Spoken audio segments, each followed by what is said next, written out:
Welcome back to my channel Shanthi Chandal vlogs. எல்லாரும் எப்படிங்க இருக்கீங்க?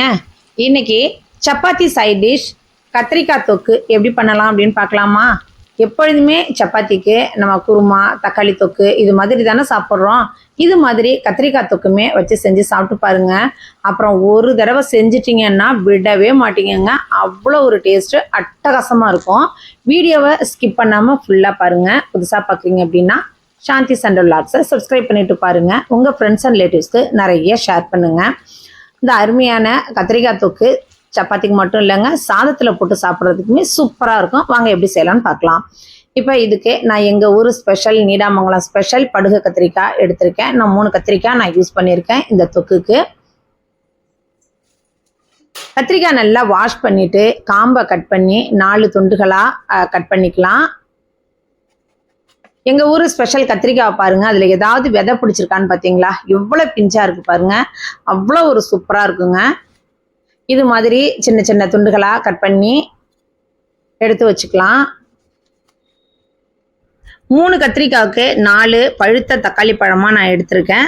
தக்காளி பழத்தையும் 2 துண்டுகளாக கட் பண்ணி அந்த சென்டரில் இருக்கக்கூடிய ஒயிட் போர்ஷனை கட் பண்ணிவிட்டு வேக வைங்க.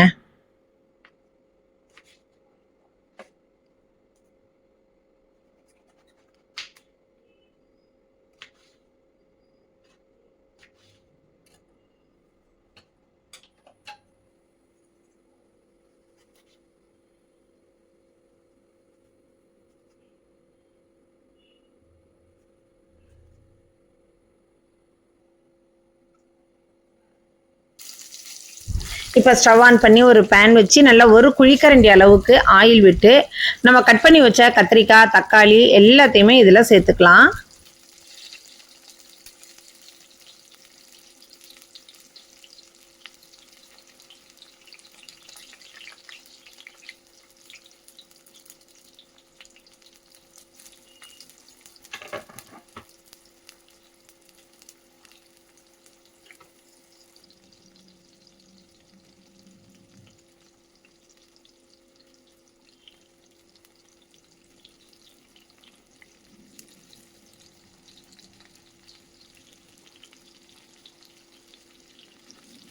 அதோட 3 பச்சை மிளகாய் கீரி வச்சுருக்கேன், அதையும் சேர்த்துக்கலாம். 10 பூண்டு பல் இது எல்லாத்தையுமே சேர்த்துக்கலாம். இதை ஒரு 2 நிமிஷம் மூடி போட்டு குக் பண்ணிக்கலாங்க.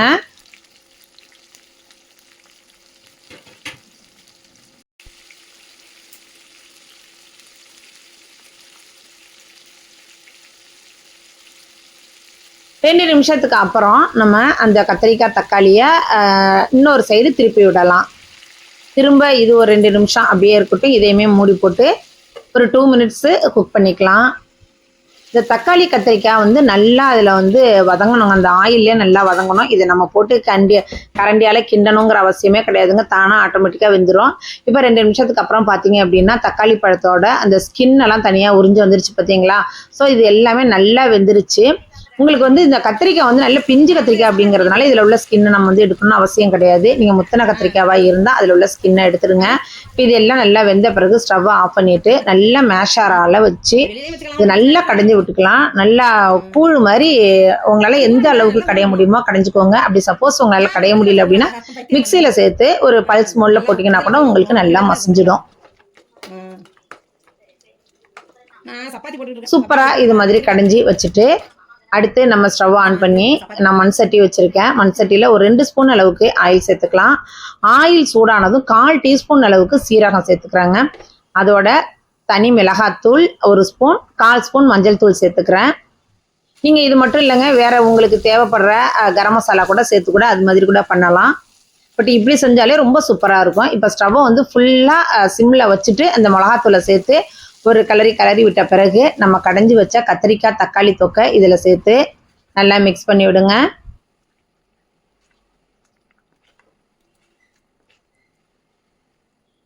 எல்லாத்தையும் நல்லா ஈவனாக மிக்ஸ் பண்ணி விடுங்க. இப்போ பாருங்கள் நல்லா எண்ணெய் பிரிஞ்சு மேலே நிற்கிது. இந்த டைமில் ஒரு பல்லாரி வெங்காயம் பொடியாக கட் பண்ணி வச்சுருக்கேன், அதை வந்து இந்த டைமில் சேர்த்துக்கலாம். நம்ம வெங்காயத்தை வதக்கவே இல்லைங்க, லாஸ்ட்டாக அதாவது ஒரு நிமிஷத்துக்கு முன்னாடி இறக்க போகிறதுக்கு ஒரு நிமிஷத்துக்கு முன்னாடி இந்த வெங்காயத்தை சேர்த்து நல்லா ஒரு நிமிஷம் கலந்து விட்டுட்டு அதுக்கப்புறமா நல்லா கைப்பிடி அளவுக்கு கொத்தமல்லி தழையை பொடியாக கட் பண்ணி சேர்த்து கிளறி விடுங்க. அவ்வளோதாங்க, சூப்பரான கத்திரிக்காய் தக்காளி தொக்கு ரெடி ஆயிடுச்சு. இந்த வெங்காயத்தை இப்படி பச்சையாக நம்ம போடுறதுனால அந்த டேஸ்ட்டு பார்க்கணுமே, ஐயோ வேற லெவலாக இருக்குங்க. அது ஒரு மாதிரியான நல்ல ஃப்ளேவரை கொடுக்கும். சூப்பராக இருக்கக்கூடிய இந்த கத்திரிக்காய் தக்காளி தொக்கை கண்டிப்பாக நீங்கள் ட்ரை பண்ணுங்கள். சப்பாத்திக்கு மட்டுமே இல்லைங்க, பூரிக்கு வச்சுக்கலாம். நீங்கள் வந்து சாதத்துக்கு போட்டு சாப்பிட்றதுக்குமே அவ்வளோ அட்டகாசமாக இருக்கும்.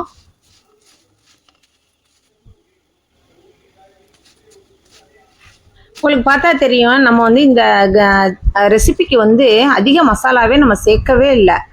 வெறும் தனி மிளகாத்தூள் மட்டும் ஒரு ஸ்பூன் தான் சேர்த்துருக்கோம். மற்றபடி வந்து அந்த மசாலா இந்த மசாலா எதுவுமே சேர்க்காம ரொம்ப சிம்பிளாக, அதே நேரத்தில் நல்ல டேஸ்டியாக நல்ல ஆரோக்கியமாகவும் இருக்கும். உங்களுக்கு கண்டிப்பாக இதை ட்ரை பண்ணுங்கள், உங்கள் எல்லாருக்குமே ரொம்பவே பிடிக்குங்க.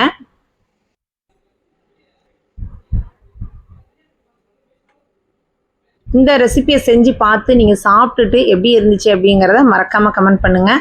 இந்த வீடியோ உங்களுக்கு பிடிச்சிருந்துச்சுன்னா லைக் பண்ணுங்கள், ஷேர் பண்ணுங்கள். புதுசாக பார்க்குறீங்க அப்படின்னா சாந்தி சண்டல் வ்ளாக்ஸை சப்ஸ்கிரைப் பண்ணிட்டு பாருங்கள். உங்கள் ஃப்ரெண்ட்ஸ் அண்ட் ரிலேட்டிவ்ஸ்க்கு நிறைய ஷேர் பண்ணுங்கள். தொடர்ந்து என்னோட வீடியோஸை கண்டினியூஸாக நீங்கள் பாருங்கள். நீங்கள் சப்ஸ்கிரைப் பண்ணுறது மட்டும் இல்லாமல் ஆளுங்கிற ஆப்ஷனை கொடுங்க. அப்போ தான் நான் போடுற வீடியோஸ் எல்லாம் நோட்டிஃபிகேஷனில் உங்களுக்கு வரும். அதோட நீங்கள் வீடியோ பார்க்கும்போது ஹைப்புங்கிற ஆப்ஷன் காமிக்கும். ஸோ ஹைப்பும் கொடுத்துருங்க, எனக்கு ரொம்பவே யூஸ்ஃபுல்லாக இருக்கும். இதே மாதிரி இன்ட்ரெஸ்டிங்கான இன்னொரு வீடியோவில் உங்களை மீட் பண்ணுறேன். பாய்.